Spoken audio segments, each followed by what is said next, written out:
গণধর্ষণের ঘটনা ঘটছে মহিলাদের, খুব দুর্ভাগ্য। এই বাংলায় মহিলাদের নিরাপত্তা তো নেই।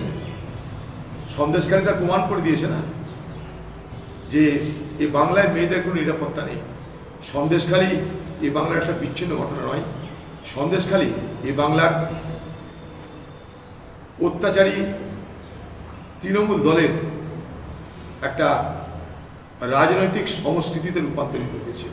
আমি এটা বলবো না যে সব তৃণমূলের কর্মী তারা এই উৎপীড়নে জড়িত, কিন্তু আজকে তৃণমূলে যারা ক্ষমতাধারী লোক, তৃণমূলে যারা ক্ষমতা ধরে বসে আছে, আজকে তাদের নেতৃত্বে এই বাংলায় যে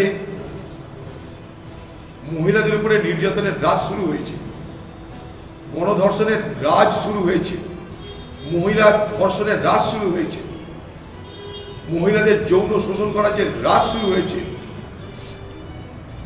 তাতে আগামী দিনে এই বাংলার মা বোনেদের নিরাপত্তা অনেক বড় প্রশ্নের মুখে দাঁড়িয়েছে।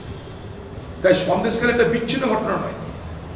কুচবিহার থেকে কাকদ্বীপ, সারা বাংলায় এরকম কত অজস্র ঘটনা ঘটছে, কিছু আমরা জানি, কিছু আমরা জানি না।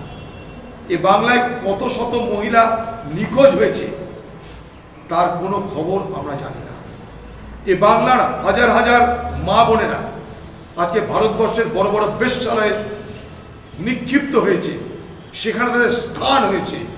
আমি খুব দায়িত্ব নিয়ে বলতে পারি আপনাদের, এই সরকারের আমলে, মা মাটি মানুষের সরকারের আমলে যদি সব থেকে কোনো শ্রেণীর উপরে বেশি অত্যাচার নিপীড়ন হয়ে থাকে, তা হলো বাংলার মহিলা।